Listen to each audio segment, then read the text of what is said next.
this is what I grew up with, you know? The amount of love that I have for the people I grew up with from that youth group, and it's such a large group. There were such deep relationships with everybody. Like Penny was saying, I mean, it's just such a phenomenal part of life foundationally. So, I mean, I just look back very fondly with it. We were married, I think, 6 years, separated, and then got divorced. But we did everything the right way. Why? Because I thought that if we did things the right way, that we were going to live happily ever after. And God would bless that. God would bless it. Yeah, He would. And so He did not actually do that. I just got like the Cliff Notes version of a very big book, more of a man-made Cliff Notes version. Of course, I was angry. I didn't understand. 24 years old and divorced. So that's cool.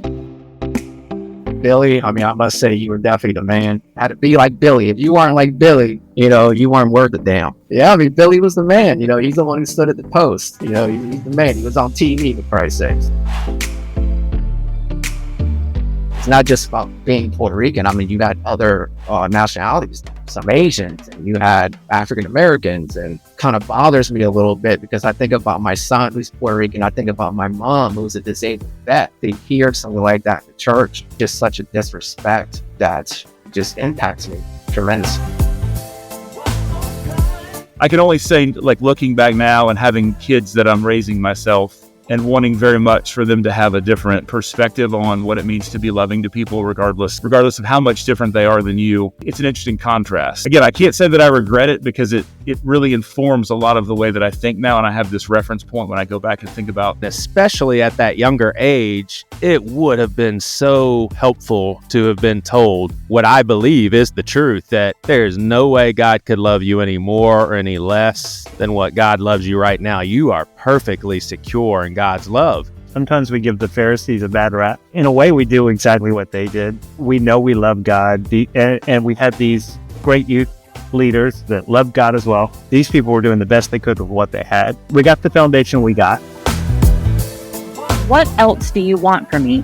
Like, you took my aunt, you took my dog. Do you hate me? And I remember it just as if He were standing right in front of me, and I'm just going off the rails like spider monkey, picking stuff up and throwing it in the trash bag. And at that moment, I realized this is the kind of relationship I want. This is it. Like, it was my moment of clarity, and my love grew so much more in that moment for Him because it was a relationship that I desperately wanted, but I didn't know that it was attainable. I demanded, pleaded, called God on promises, and was like, you have to show up or like I am done.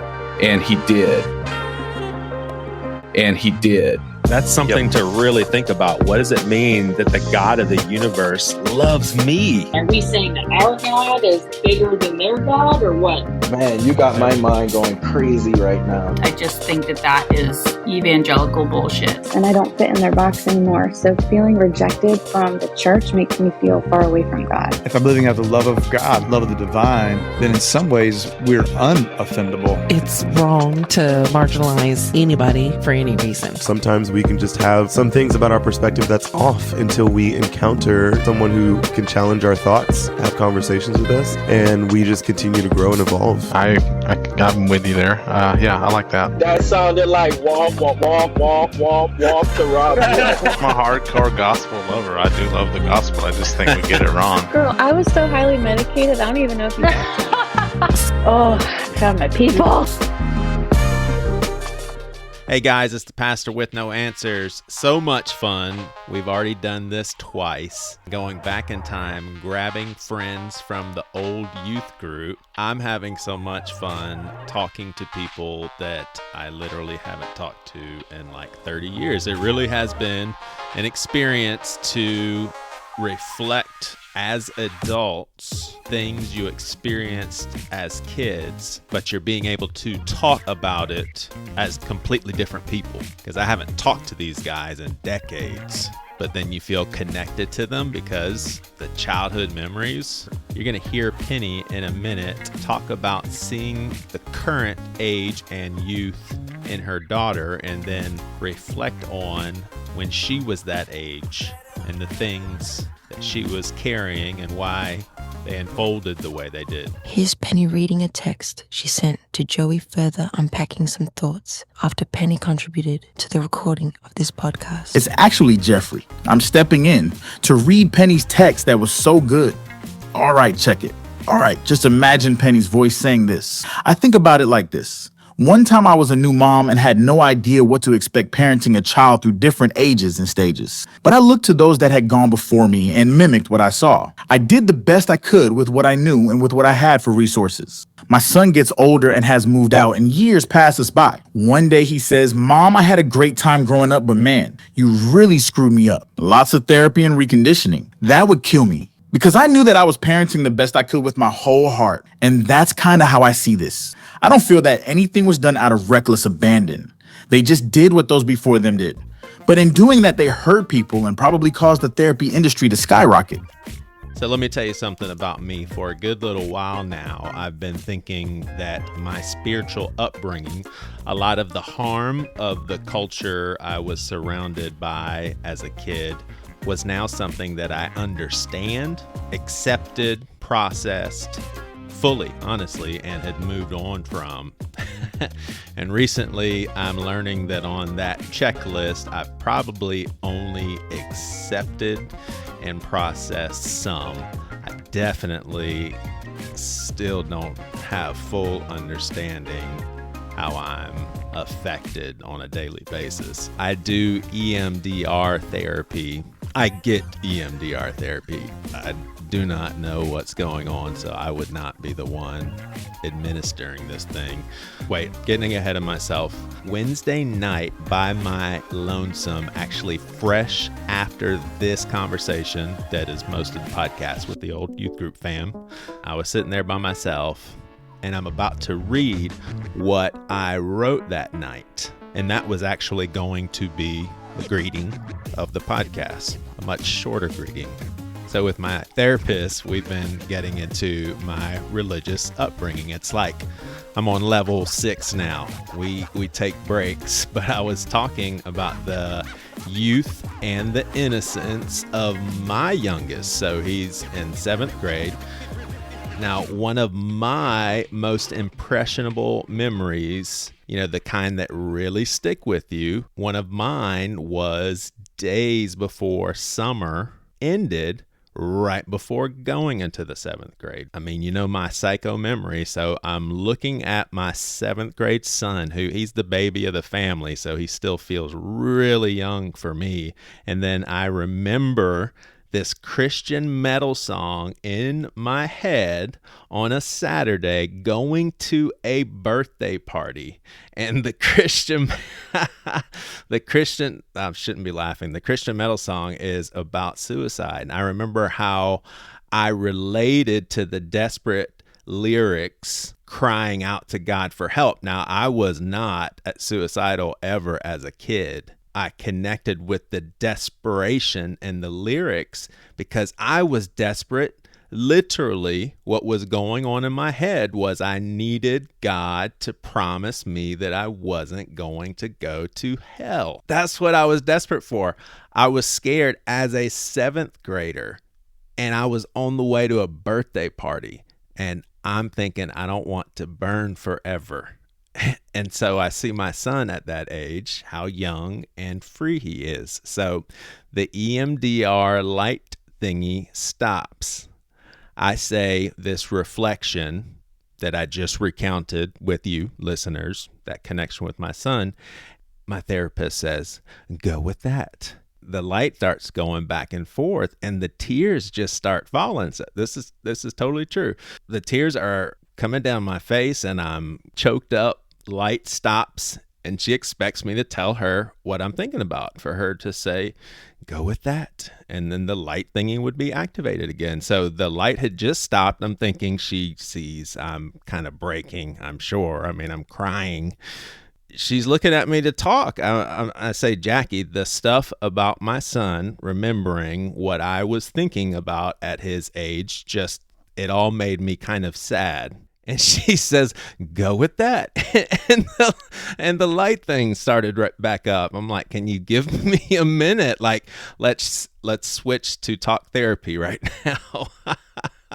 So you see, there is so much pain surrounding these same time periods that we all are getting together now for the third time to talk about, because it's so much fun and brings so much joy to each of us. So the night before, right after we recorded this conversation, here's what I wrote. The deal has been sealed. I mean, I didn't want to really tell these guys right up front. I wanted to have a thought experiment. I already knew in the first place the answer to the question. It was an underlying question to these youth group conversations. It's whether our experiences together in youth group, despite jacked up stuff, and we all see that also at different levels, but whether or not our experiences in youth group was a greater good or a greater bad, I would say yes, it was a greater good.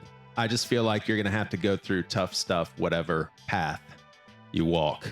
There's been a lot of people religiously oppressed through the years. Mine wasn't as bad as most. And so a resounding yes. Just listen to this episode. The fondness we all have for one another. Of course, it's a net gain. So my church family time during those youth group days in 2 different churches was rich and some of my all-time fondest memories.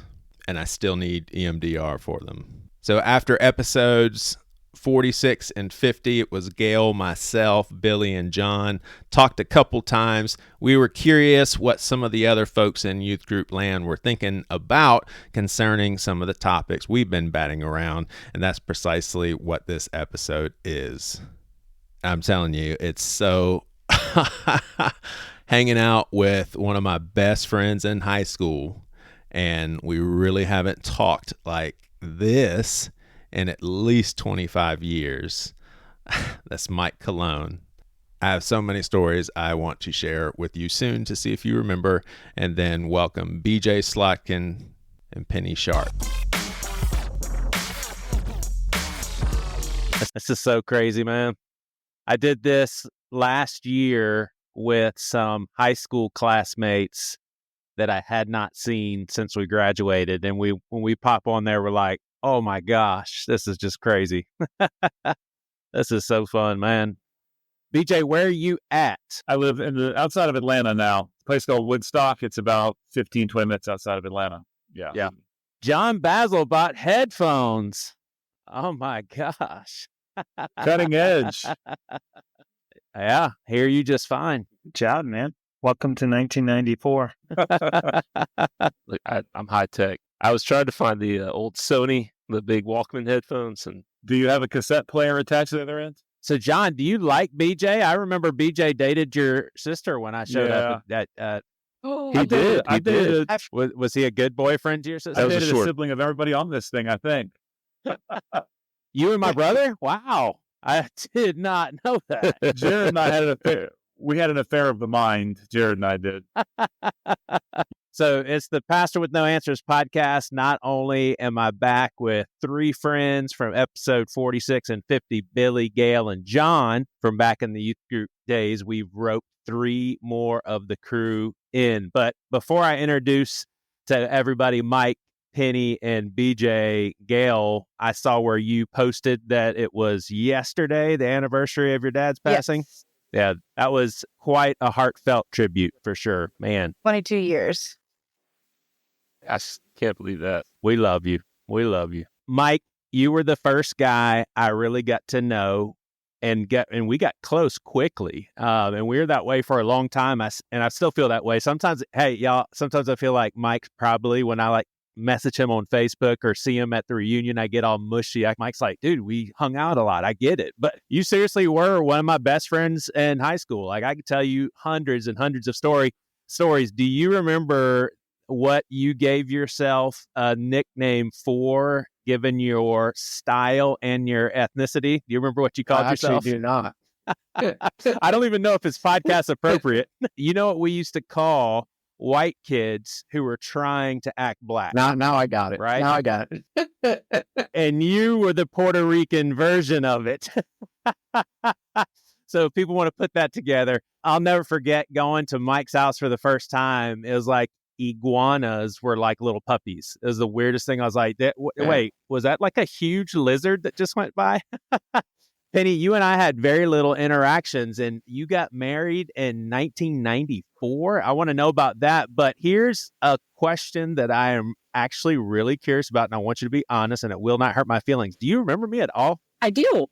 You do? Yeah. Okay. It feels like you were completely out of the youth group picture by the time I was in there. So it was kind of like when I would see you, it would be more of a in passing. I just don't feel like we were ever in the same youth group room at the same time, but I could be off. We started at West Ashley in 1993. So I don't know if that helps with the math. Maybe it does. Maybe that did overlap for a year. I think so, because I technically should have graduated in 93, but I loved socializing, and that doesn't help you pass the 11th grade, so I had to do it again. It's fine. So I maybe just like that last year that I was there. Jared's older than you, right? Yeah, so he never spent any time at West Ashley Church of God Youth Group. Now, he hung out a lot, especially a couple of summers. I mean, he hung out with me, Mike, John, Raymond, and Jennifer, and all them Fridays, Saturday nights. Got to know a lot of those people, but yeah, never in the youth group. Yeah, maybe we just passed each other. Yeah. And then BJ, I remember hanging out with Jared some, and I remember you tagging along. That's really more because I graduated from high school in 93. So we might have just, I remember when you guys came, but I don't really remember, I don't have any big youth group memories, but I do remember hanging out with your brother and playing Trivial Pursuit to settle who was the trivia king. That's what I really remember about your brother. So my first exposure to Pentecostalism and all the charismatic stuff was your mom leading worship. She is exactly the same. She has not changed a bit. BJ and Penny, I'm assuming that you guys pretty much went through youth group together relatively around the same age. We did. Penny, remember we used to carpool? Do you remember that? I come get you? Yeah, I do. Mike, how long did your path cross BJ, Billy, and Penny? Because me, you, Gail, and John, we were there all in the same class. But how long were you there with BJ, Billy, and Penny? Probably just for the first year. I remember BJ well. Also remember Penny. Penny's actually one of the first people I met. This is funny, though. Let me just say this really quick. I feel like you're right, because I'm looking at you right now, and you're an adult, right? Yes. So I'm thinking in my head, like, when he said you were coming on here, I was like, oh, she's so cute. But you're an adult. He's ageless. Yeah. You're an adult now. I'm a grandparent. Mike is a grandfather. What? Stop. No. That blows my freaking mind right there. Oh, absolutely. Golly. Hey, y'all listen to this. So I really had to pause for a minute and let this sink in. So my mom was 46 when I graduated from high school. So this is after we had spent all of our time together in youth group. My mom was 46 when I graduated. I'm 46 right now.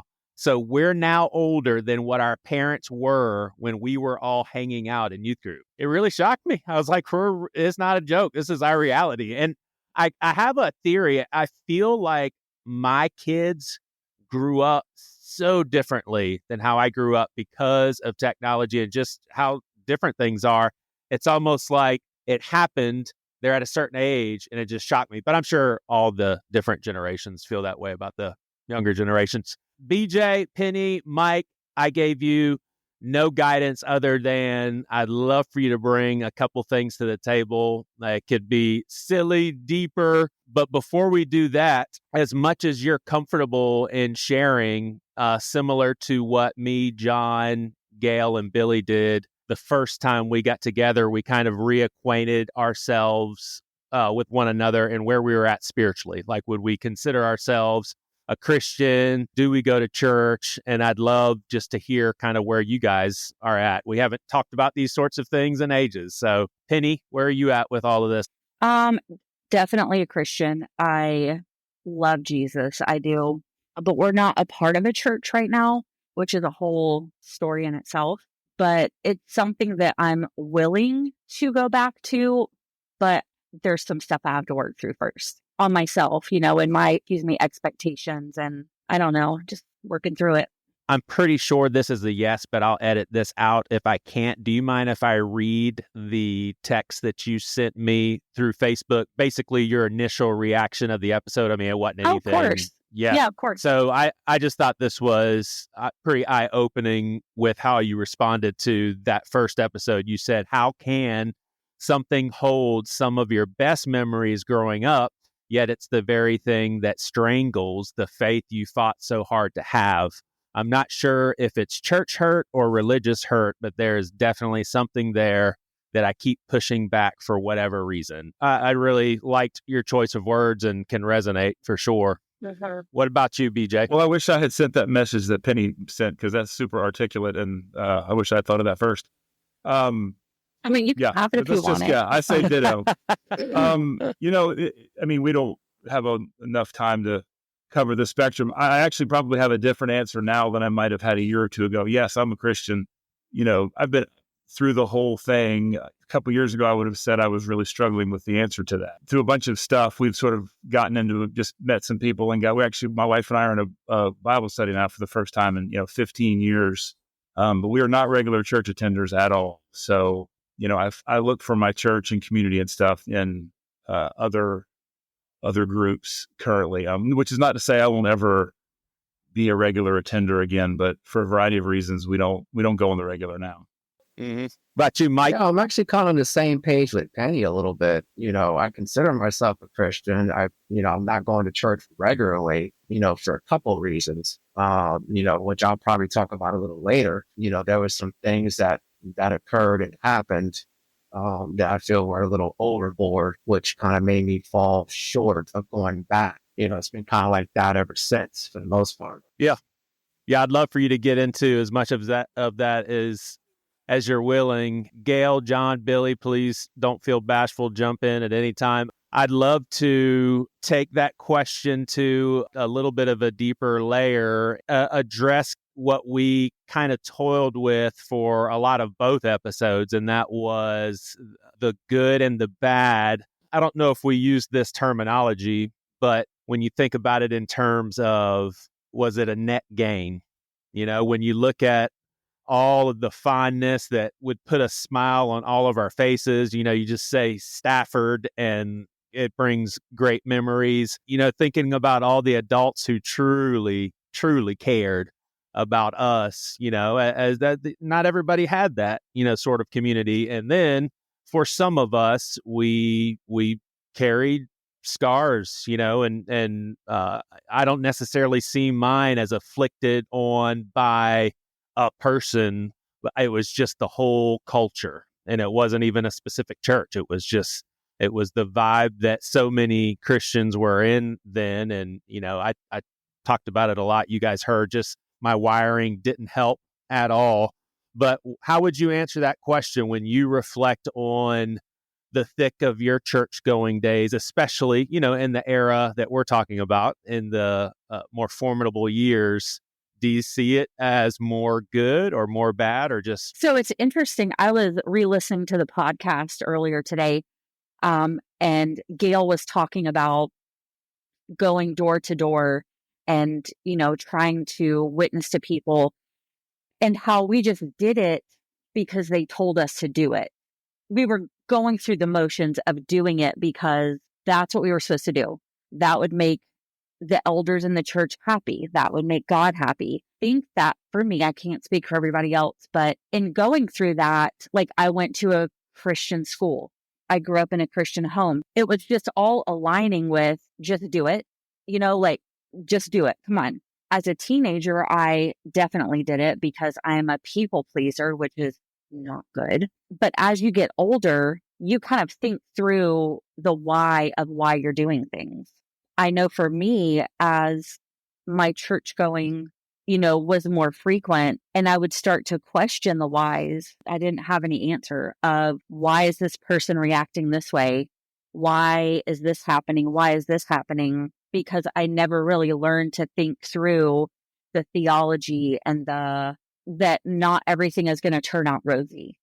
And I had that expectation for myself, because if you did what was asked of you, and if you tried to do your best to stay on the right path, that things were going to be great. And that's not true in my case. And so I had a problem with that. I had a real problem. Get into that a little bit in the context of 1994. You texted us that you had gotten married, and obviously it doesn't sound like that was a good situation. And I'm just curious if it's intertwined as far as how you reflect on, your church community and the culture that you were taking in at the time. I mean, as you guys all know, you don't have sex before you're married. I mean, that's no. I was dating at the time pretty, not heavy, but like had been dating for like a year and a half, and it was time to graduate. And so it only made sense, right? Because we couldn't live together. No, couldn't do that. And obviously at 19, there are things that you want in life, if you know what I'm saying. And so like, what do we do? Well, we're going to get married. Well, no, we don't understand. What do you mean, Penny? And so, you're not going to trick me. You're not doing that. And so the next thing that you do would be to get married. I mean, because you're not living in sin. So and that's what we did. My stars, we were barely 19. And I'm assuming all of y'all know who this guy was. I don't remember. If I did know, I don't remember who it was. We'll just be nameless. Okay. Yeah, he didn't go to the church or anything. Yep. I look at my daughter now, who will be 18 in December, and I'm like, what? It's just a baby. But that ended up clearly not working out for me. We were married, I think, 6 years, separated, and then got divorced. But we did everything the right way. I mean, like, we didn't live together before we were married. And so we were doing it right. So like, why? Because I thought that if we did things the right way, that we were going to live happily ever after. And God would bless that. God would bless it. Yeah, he would. And so he did not actually do that. Do I blame him? No, I don't. I mean, looking back now, but at the time I was angry. Yeah. It sounds like you're saying you were kind of taught a formula. Right. And the formula didn't work like you were told it worked. 100% it did not. And when that happens, you're like, okay, wait a second. Was I believing in a formula, or was I in a relationship with a God who just loves me? I wasn't learning the theology, not the true way, but I just got like the Cliff Notes version of a very big book, more of a man-made Cliff Notes version of this is what's expected of you. It didn't work out for me. So of course I was angry. I didn't understand, why me. I'm 24 years old and divorced. So that's cool. And in that time, we were trying to start a family. That was not working out. And so it was a lot of like, what in the actual hell? Like, I'm doing what you're telling me to do, but feel like I've just been pushed to the side. That's kind of where it started. What'd you say, Gail? I said, wondering where her blessings were, 100%. Did you feel supported by your church community in general when it came to your marriage and it dissolving? No, not really. My family obviously supported me. And I don't know, I'm sure y'all know this, but Gail's sister, Valerie, we've been best friends since we were like 12 or 13. So she's a huge part of my coming back whole and, regrouping. But as far as church family, are we talking about West Ashley? Or are we talking about in general? For lack of better words, I'm just spitballing here, but you made a mistake. You married someone that you weren't going to stay married to. And, some people could say, wow, and, so young and, why would she do that? And at the same time, it's like, because that's what I was steered towards. That was really the only option. I'm not even thinking right and wrong here, but at the end of the day, did you feel like Christians had your back? No. Man, I'm so sorry you're going through this. No, I mean, with the exception of my mom, I mean, obviously, in general as a whole, no. I don't really remember anybody saying anything about it. And I shouldn't be assuming any sort of no, that's a very valid question. There. No. Yeah. But at the same time, like, I was so devastated. The Lord could have come and sat down at a table with me to eat and I would just be oblivious. Like, I was just crushed. Yeah. During this time, did you take a step back from your church community also? Like, just kind of fall back on your own? At the time, I don't even think we were going to church, to be honest with you. I don't think we were. Mm-mm. So it wasn't really a step back. It was more of like stationary. BJ, from my younger vantage point, you were you were youth group royalty. You were one of the kings. You and Billy, I don't know, y'all shared the throne. We were co-pope. We were picking up Brian Teddy's crumbs. That's what I was trying to do. Pope BJ, how do you feel about this discussion when you reflect on this and just the good times, the good stuff that I don't even know if you would consider any of it bad stuff? Like, give us the scoop from your vantage point. It's funny. After Beth and I got married, we started going. I mean, it's weird to be 24 years old and feel like you're going to church for the first time. In terms of like the way that they were doing church was so radically different from, what I had experienced at First Assembly in West Ashley. And I mean, I guess this is overly simplifying it, but it was a much less, I would say, emotional or charismatic, I guess I'll say, experience. And so it was radically different. And as I've gotten older, I look back and I realize that, kind of echoing what a lot of you guys have said about, I mean, there was a lot of foundational stuff. Like, I pride myself on, knowing the Bible stories and naming the books of the Bible in order and all that stuff. But I didn't feel like there was a real depth. Nobody's fault but my own. It was just like, it was more about performing the things you needed to perform to show that you were a Christian, right? Like, that's how I felt. And then, once I started going to a Presbyterian church, we got very involved. And so then I had this other experience, which then felt very intellectual, but then that sort of turned into a lot of power dynamics. And I saw a lot of stuff with, pastors and elders and stuff like that, where it just felt like it was this Game of Thrones power struggle. So it's like, I feel like I've had these two different experiences and they're both have kind of left me, lacking a little bit. But at the same time, I mean, I think the world of Stafford. I mean, I think, my mother and the ladies, the people that I knew growing up, I mean, maybe their expression of faith isn't what mine is now that I, can own my own expression of faith. But, it certainly was inspirational. And, like my mom's a great example. I mean, she's been battling cancer since I was a junior in high school. She's still kicking at 83. And so I tell people all the time, I'm like, I'm the chief one to be sort of dismissive of a charismatic sort of faith. But then I look at her and I'm like, but it has absolutely carried her and kept her positive and, alive in a very real sense for the last 30 something years. Yeah. I mean, I've got a lot of baggage from not specifically the youth group or that church, but through just a lot of different stuff. And I always tell my kids, I mean, I've got a 20-year-old and a 15-year-old. I'm like, you know what? We're all kind of dealt, at a certain point, it's not your fault, whatever family you're born into and whatever life experiences throw at you. But at a certain point, it's like, hey, you're an adult now. Now it's time to own your stuff and own your story and, do what you can with it. And so that's sort of where I am. It's like, yeah, I wish I had maybe had a different foundation in some sense, but it brought me to this podcast tonight, so I can't really be too sad about it. You said it. There was a lot of emotion involved in the sort of church cultures that we were brought up in. Now, some people would really lean into, well, what are you talking about? That's called the Holy Spirit and the Holy Spirit movement. And I do not see things how I used to see them in any, I mean, miles apart, but I still believe in a spirituality and everything. But when you reflect on all of that stuff that we would do, when church lasts 3 hours because the Holy Spirit was poured out, do you think BJ was totally caught up in emotions? Totally emotions. Well, what do you think when you think back on that? That's sort of the $64,000 question for me. I mean, what I think is, I thought that was, and this is just speaking for me, I'm not passing judgment on. For me, I thought that was a real experience for me in the moment. And I now look back on that and think, I'm not sure that was as real as I thought it was. That could just speak to my shallowness or something. I'm completely open to the fact that I was just missing the boat. It was real and I was just missing it. But that's kind of where I am now. I've also spent the last, 20 years as a married adult involved in Presbyterian denominations, which are big on getting their theology right, and sort of the intellectual side of it.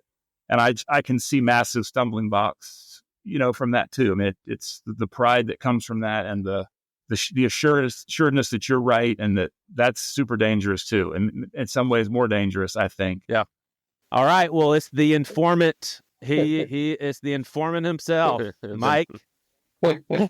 The man Mike from the clued me shadows. in pretty quickly. Is just like, dude, let me tell you the scoop. You became a dad early in life. I'm curious if that had anything to do with some of the hurt you were touching on, but I'm totally guessing right now.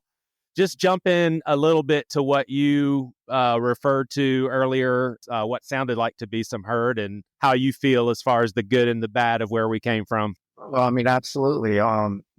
Before I even get started, I mean, there's a lot of good. I wouldn't change it for the world. Great experiences, got to meet great people. Kind of how you touched on earlier. Me and you were pretty close. Going to Mortal concerts and jumping in mosh pits and everything else, and especially in the music scene. Billy, I mean, I must say you were definitely the man. Everybody had to be like Billy. If you weren't like Billy, you weren't worth a damn. Pretty much. So It's taken 30 years for somebody to say that, and I appreciate it. DJ, you heard it. You can drop from the call now. All right. Finally, I give up. I finally give up. And and BJ is in the center right now. I mean, Billy is in the center.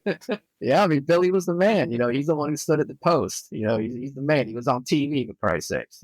So as far as the good times, like I was saying, there was plenty of those. I can go on, days talking about it. I actually had a birthday party. I had a pool party at my house in September, and John Awesome, Chuck, and Raymond Cummington were there. We talked about youth group. It's one of those things that we will talk about to the day we die at some point. It'll be a topic that always comes up. Whether it's once a year, twice a year, every other year. So, those memories are precious to me. But, on the flip side, it was definitely, some negativity there. Some that started pretty early, some that came late. And, one thing you touched on, Joey, in the podcast, you were talking about when we was at Atlanta and, with the secular t-shirts, that was something that impacted my life in my home life. And I think, being in the youth group, there were so many things implanted into our minds that if you didn't do A, B, and C, and D, you were going to hell. Pretty much made you feel, like a POS for the most part, and when you talked about that music, when I was a senior in high school, it was so implanted in my parents' mind. I actually got kicked out house as a senior for having a secular CD. That was a major, major impact in my life. Things turned around drastically after that. As I was going into my adulthood, not anything against my mom or anything. I think it was more on my stepdad's part than anything, because of course he was the man of the house, and the man of the house kind of takes the lead. So that's kind of, that was one of the major things that I got out of the podcast. It just threw back that negative memory, just impacted my life, to the point that me and my mom still talk about it to this day. I just think that things went overboard, little aspects like that.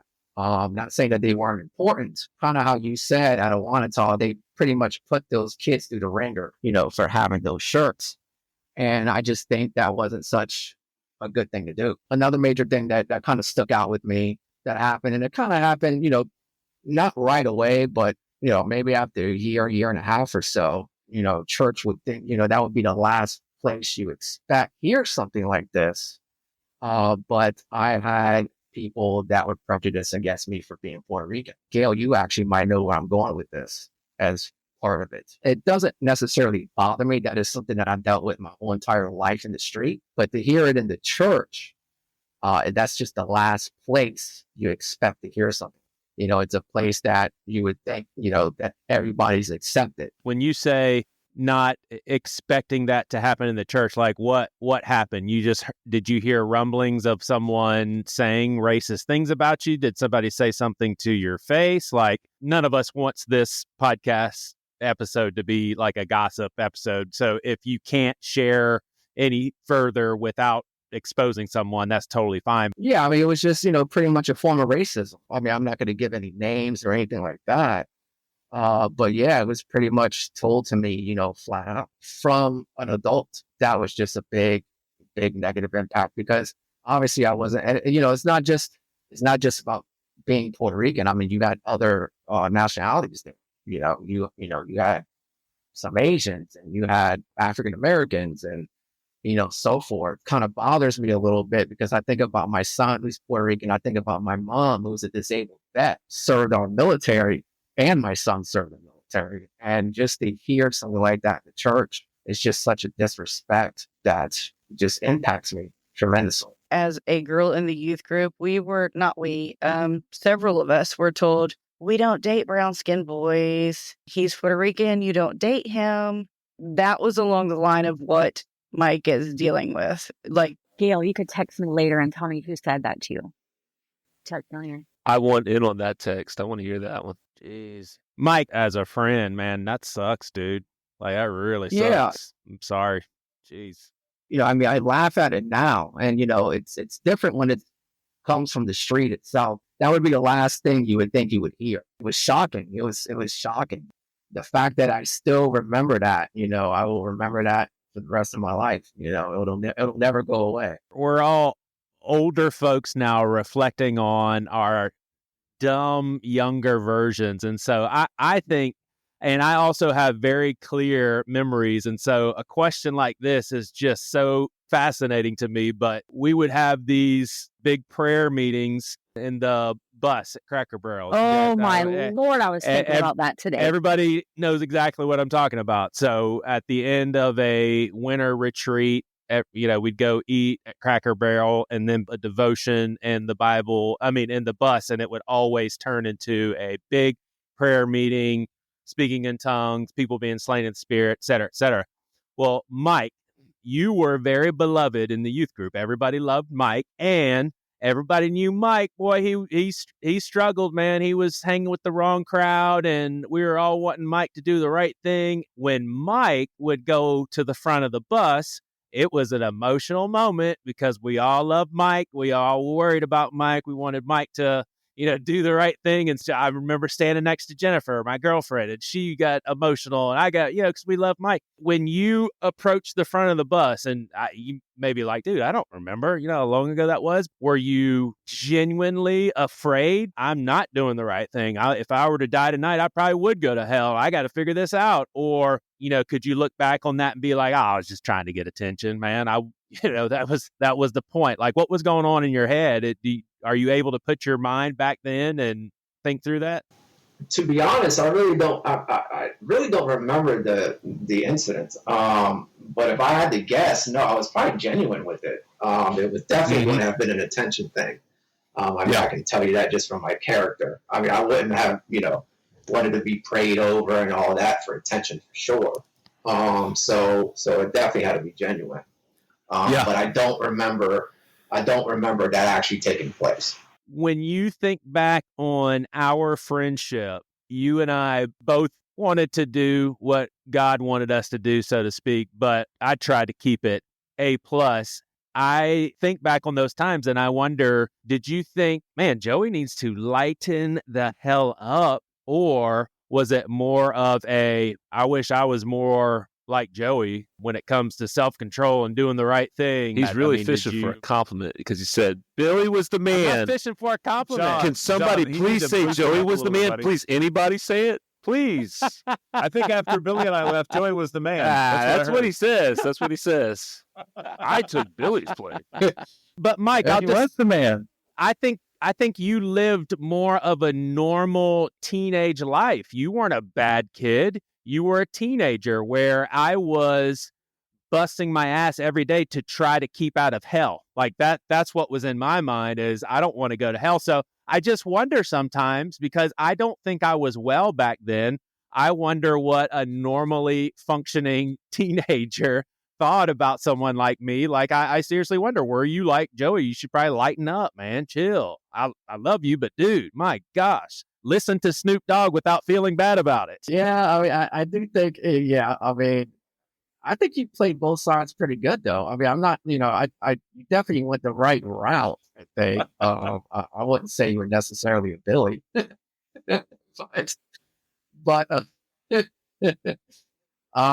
you were definitely someone to look up to. And when you mentioned in the last podcast about how parents would be like, oh, but Joey's going to be there, and then, yeah, you can hang out, and my mom was one of those people. So, if Joey was around, you were definitely allowed to hang out. Joey's not there, forget about it, So, but yeah, there were definitely times I think you could have lightened up a little bit. Yeah. Yeah, I'm not gonna lie. Mm-hmm. Yeah. Thank you. Thank you. Can I say something about the bus? I remember it seems like maybe my senior year, or maybe I hung around for half of my first year of college. I got you might remember this. I got my CDL driver's permit. You guys remember that? So I could continue to go on the trips for free. The Mountain Dew bottles. That was the Mountain Dew bottles. I was wondering when that was coming up. Yeah. Yeah. Stafford let me go on the trips for free if I would help drive. And I can remember I really couldn't stand those after Cracker Barrel prayer meetings because I was just exhausted and just thought, seriously, we're going to be, hours. And I can remember when I had my CDL, I would kind of be hanging around the periphery, just waiting for Stafford to give me the eye that it was okay to go start the bus. And I could start driving down the road while the prayer meeting continued. I can remember those things would hang on all the way till we were driving back into the church parking lot. So yeah, that was, those things went on for a very long time. I made a couple of notes. I'll tell you a little bit about Gail. I can't remember. I think it was the first one you talked a little bit about. You said something like, you were wondering when you got on the call if you were going to have to go mama bear on somebody.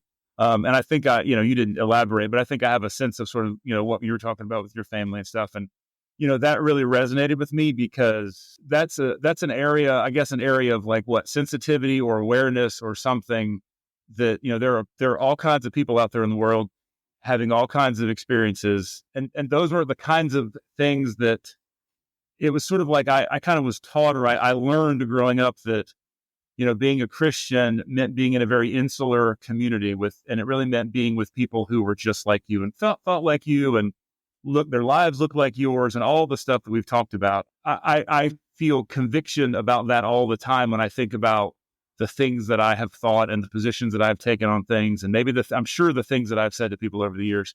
And so it was really awesome. It was awesome to hear you say that and also hear you feel like in that first conversation you guys had that, I think you were sort of pleasantly surprised that you just were hearing people that, are loving and caring. And so that was a kind of a big takeaway from that first one. The other thing I will say, and it's really funny, a lot of, I remember Mike, what year did you graduate high school? Okay. So you were 2 or 3 years behind me in school. So there was a whole, we're joking about this next generation and stuff, but I kind of remember Mike, he was trying to be a good kid, but he would he'd sort of be good. And then the world would call him away, kind of what y'all were talking about. Maybe he didn't listen to Christian music all the time. I mean, I have no idea if any of this is right or not. This is just my perspective from somebody that was a couple years older. But it's funny to hear you talk and to think back about that, how ridiculous all of that was. So much of that informs what my walk looked like at that time. It was really so very rule-based. I mean, again, I can only just say that's how I internalized it and how I processed it. And it's so crazy because I just see how much damage that did to other people. I mean, we've already talked about some of the ways that people felt excluded or meant to feel, not wanted. And so again, I'm sure I did a lot of that myself. And I can only say, looking back now and having kids that I'm raising myself and wanting very much for them to have a different, worldview, a different perspective on what it means to be loving to people, regardless of how much different they are than you. It's an interesting contrast. So I can't say that I regret it because it really informs a lot of the way that I think now. And I have this reference point when I go back and think about the way that I was or the things that I thought and how did I get to those things. And some of those things were taught and some of those things were just, kind of the way we're wired. And we interpret things the way we're going to interpret them. So yeah, those were two of many, many, many, encouraging and interesting things that I took away from the first couple podcasts. I haven't really thought that much about all of this until I listened to the first podcast. And so recently I have been thinking a lot about it and hopefully I can get this right and not offend. So I am a very community, relational, extroverted people person. I love people, love them, but I'm also a people pleaser. And sometimes that can get a little tricky. And, I had talked earlier about kind of going through the motions and not so much the theology and, which was my fault. Like, I mean, hello, I went to a Christian school for the love. Like, I should know what the heck's going on. But again, socializing. As I got older and kind of like, went through my divorce and went through this single period and, life happens. Life still is moving. Do you guys remember Charity Wilson? Mm-hmm. Okay. So it was that year that Charity passed away. Several days later, my aunt passed away, who I was very, very, very, very close to. And then a couple days later, our dog of 15 years died. It was back to back to back. And it wasn't people in the periphery that I lost. Like, these are people that Charity was my sister's best friend. We've known them since they were little people. So all of this kind of happened, and community enjoyed going to church at that time. And my husband called from the vet and said that they were having to put the dog down. Of course, what do I do? Like, panic. That's what I do. And I remember, it's going to sound crazy, but I remember going around the house with a black trash bag and having this conversation with God. It was more me yelling, to be honest. And I even said bad words. What else do you want from me? What else do you want? Like, you took my aunt, you took my dog. What, do you hate me? Like, why do you hate? And I remember it just being this passionate, like, as if he were standing right in front of me in physical form.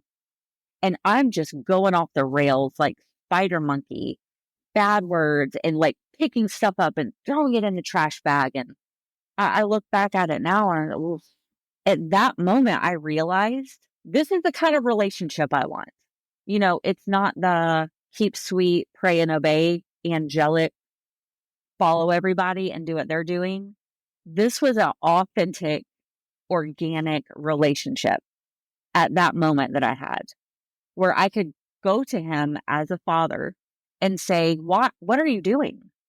I didn't have to use the pretty words, and I didn't have to be so eloquent and graceful because I was angry. I was pissed. And I said just that. And at that moment, I was like, so this is what it's like. This is it. Like, it was my moment of clarity, and my love grew so much more in that moment for him because it was a relationship that I desperately wanted, but I didn't know that it was attainable because I needed to be the good girl by my own doing. Nobody taught me that, but as a people pleaser, that's just one of the things that I could say with some confidence that I was not taught this concept that God ruthlessly loves me no matter what. It was kind of like God loves you no matter what, but you better stay on his good side. That's kind of the feel was, well, he loves you. We sing those songs, but you better keep in line. And man, especially at that younger age, it would have been so helpful to have been told what I believe is the truth, that, hey, there's no way God could love you any more or any less than what God loves you right now. You are perfectly secure in God's love. Our parents back in the day, well, you just can't. I mean, they'll just do whatever they want to do. And well, first of all, it would surely be nice while we're doing whatever we're doing to know the truth that God still loves us regardless. You know how secure that would have been when we screwed up and we could crawl into our bed and be like, God, I'm so sorry, but I'm so glad you're with me right now, loving me. Yeah, unbelievable that would have been. So I don't feel like I was taught the sort of loving God that I now believe in. And I do think that was lacking in the communities that I was a part of. John, what do you think about all this talk you heard tonight? I mean, I think it's good to like hear everybody's experiences, and I mean, like BJ said, I mean, there's some foundational things that went on that, I mean, I said last podcast, I mean, it laid the foundation for how I've lived my life. And I think you're right. I think sometimes we did miss the boat, hearing the fact that God loves us unconditionally, even when we've screwed up. And later on, like when there was a sermon Stafford preached where he showed a kid that was trying to walk on ice and kept falling down. Everybody kind of giggled and laughed at all. And he said, "Now you see that kid, and he fell. Nobody said you're awful. You screwed up. Don't do it again." He said, everybody was like, "Oh, that's so cute." He said, that's God. He walks in and picks us up. And I think I heard that later on in life, and that really impacted me. And I think you're right. It'd probably been good to hear that sermon and that translation earlier on. So, but Penny, I'm the same way. I forget everything. So like Joey's like got these clear memories of things that have gone on. Do you remember that time you walked to the front of the bus, Mike? Yeah. And this happened. I will say I do remember the word that was given to me though, Joey. I do remember it now. Remember it well. You just replaced the first letter with a P, and there you go. Billy, what are your thoughts on tonight? You got anything going on in that head of yours? As everybody was talking, I got this feeling that sometimes we give the Pharisees a bad rap because in a way we do exactly what they did. We know we love God, and we had these great youth leaders that love God as well. And so it's like, man, you got to protect that. So here's a couple of rules to follow. Here's a couple of guardrails. And we don't really notice how they're closing us in. These people were doing the best they could with what they had. I mean, we were mixed up teenagers, and we got the foundation we got. Was it the greatest foundation we could have possibly have had? No, but that foundation probably doesn't exist other than Jesus himself, right? I think it's cool that we are here Decades later, and we can point back to things like the bus. Or the fact that we even care to do this tonight. Like, we're excited about this. Yeah. And so it's like, was the foundation mixed up? Yeah, probably then, but we're all still here too. So how bad was it? Well, I do want to say too that I am in no way saying that my upbringing there was terrible. Most of my questioning came actually after I left West Ashley. The foundation that I got, perfecto. I mean, there are things that I question, but I question everybody. It was a good foundation. And I remember even being in children's church when Frances was our Sunday school leader or whatever, and this very visual thing that she did with coffee cups, okay? And I still think back to that. I'm almost 50, right? So I know that there were a lot of good things that came out of it. Lukey, Frances, Pam, who else is in that sister group? Gail, she's naming all my aunts. Yes. The Mecca. John's family. Oh, you mean the royal family? The Mecca. To me, growing up, they're solid. Even to this day, I will tell you, any crisis, like when my stepdad passed away or my grandma passed away, whatever, they were there first without warning. We're coming over and we're bringing some food. To me, they are salt of the earth kind of people.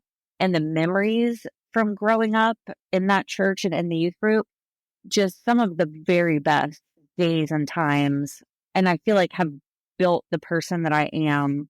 So I'm in no way saying like trashing anybody. Please don't, because most of my situations happened, after I left there. Like Gail said in the first episode, where we tell stories to our kids. Like I was driving my kids around Chicago, and I said, we were coming through here one time, and BJ peed in 2 bottles.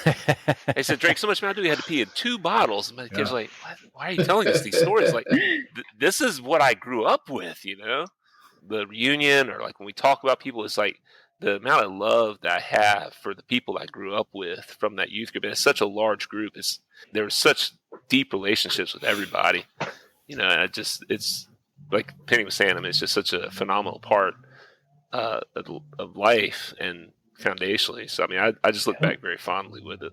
Can I say that living in Chicago, every time we come down the Kennedy, I'd be like, kids, you know what this reminds me of? Oh, God, Dad, we know your friend peed in 2 bottles.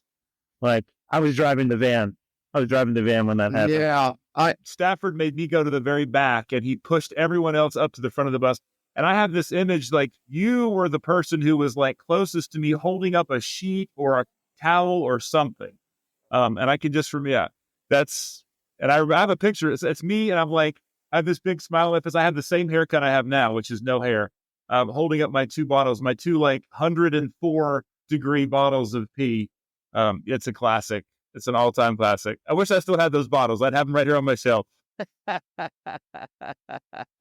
Yeah, I'll listen to this. We literally, John and Mike, y'all were probably a part of this and you just don't remember it, but we got back from the beach and my mom wasn't home. And instead of going inside like normal kids, it was like you have to avoid the very appearance of evil, and guys and girls cannot go inside at the same time. So we're like playing in the front yard and stuff. It was obviously a big no-no for me and John's cousin to Jennifer to hang out in our house when my parents aren't there. I was listening for the car, and we're not doing anything. We're laying down on the couch, but I hear my mom put the key in the door and boom, and just knocked Jennifer off the couch, thud. And she is laughing hysterically because it was just the most comedic scene. And my mom's not a stupid idiot. Like, she knows why I just knocked her off the couch. But crazy. Yeah. I don't think she ever walked for another year or two. Hey, thank y'all so much for doing this. Absolutely. It was really good seeing everybody. Yeah, it's awesome to see you guys. Sometimes it may seem complicated. Little Mike. I'm about to call you Little Michael just out of habit. Little Michael came over to our house one time. My grandma had boiled peanuts. And I'm sitting in front of the air conditioner cooling.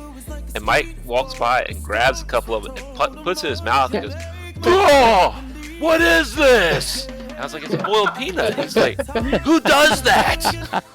Yeah. We didn't have that in New York. You'll have to tell Jon Osipchuk. So when you mention, I mean, because John and I, we came to West Ashley together, and you know how I can remember these childhood thoughts that were so big back in the day, and now as an adult it's just hilarious. But I remember, and it wasn't in an angry way at all, but our first night at youth group, I remember being so jealous of all the attention that he got from girls and how cute he was and how all the girls were just gooing and going. I was just like, yeah, man, that sucks. I was in my high school ugly phase. Like, as you got older, like, you kind of graduated out of youth group, but you always had to come back and do like youth leader stuff. We were in college. I think it was our freshman year, Joey, and Stafford was bringing the youth group up to be in Rock Hill. They had like a stay at a hotel. He needed chaperones. He's like, "You think you can chaperone a couple of the guys?" I was like, "Yeah." So I'm the chaperone. I'm in a room with Jon Osipchuk, Robert Ashley, and I cannot remember who the third guy was.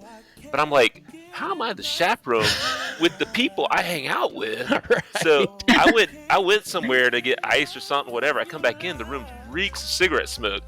And I was like, "Guys, are y'all smoking in here?" And they're like, "Maybe." I was like, "Why are you smoking in the room?" It's hard, sometimes I forget. I was like, "If you could do it, go outside at least." I was like, I don't even understand why I'm in charge. Not fair, but God. Whoa, oh God. Whoa, oh God. Y'all know Carman's dead, right? He passed away. I just looked that up. I found that out last week. didn't. Wait a minute. No. Where my phone at? Where my Carman phone is at? dead.